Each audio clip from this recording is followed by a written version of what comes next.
When I'm painting, I have my own struggles, especially if I paint through my imagination, just like this one. Without the reference photo, it is so hard for me to get the right proportion or the right angle. And it's hard to decide what color to use as well. Sometimes I just change the color if I'm not happy with it.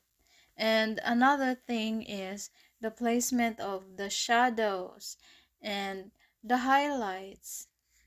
It's hard to see the image clearly from my mind, and to get it transferred onto the canvas actually is a lot harder as well.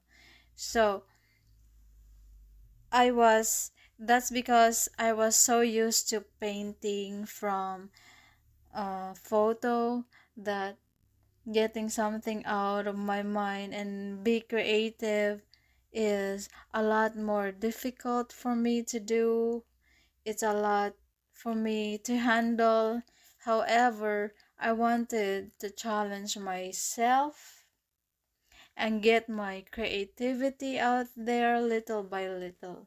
With this one, I struggle painting with the wrist, as you can see, or the palm area there, and the fingers as well.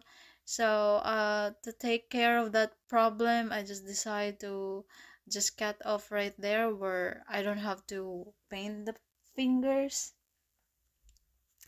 And if you place the shadow also and the highlight on the wrong spot, if you notice it that the wrist there it kind of look twisted and it doesn't look right. I actually have to stop stop painting and look at myself on the mirror to observe where should I place the shadow. It is very important that you pay attention on the right placement of the shadows and the highlights, because these are the most important aspect that would help your painting to come to life. So whatever subject you're painting, whether it's figure art or animal art or landscape, you still have to consider the shadows, the correct placement of the shadows and the highlights.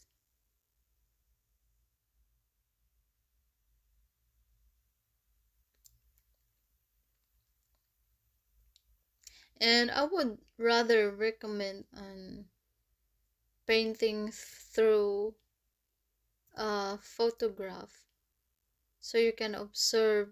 It will actually help you, guide you about the placement of the shadows and the highlights compared to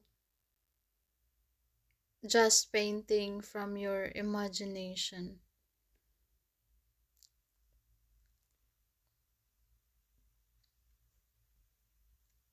So practice on painting by just looking on a photograph. It is actually quite challenging being a self-taught artist. It's challenging to be able to learn all these things. You have to do your own research and watch other artists out there as well to learn from them, their techniques, and then the styles might help you unlock your own style in the future. Every time I paint something, I always learn something, especially if I paint that particular thing for the first time.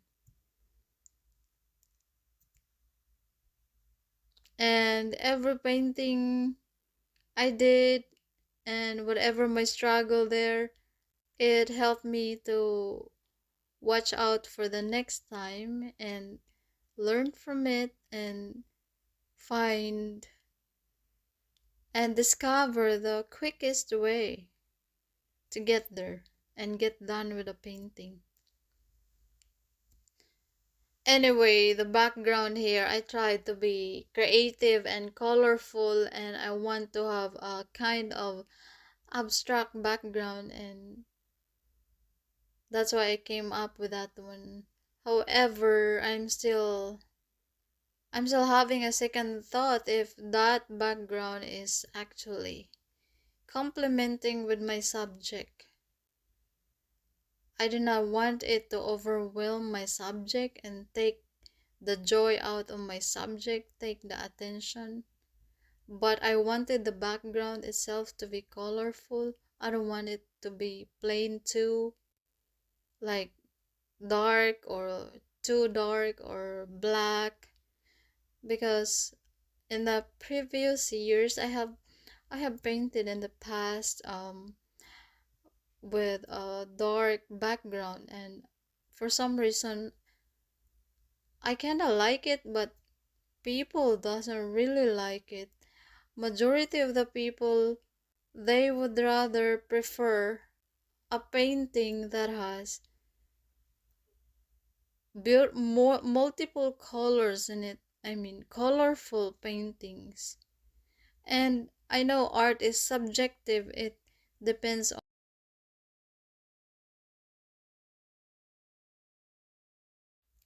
So each time I paint, I'm always testing it. I'm experimenting on different colors and see if it work or they complement the subject, and if not, I have to change it.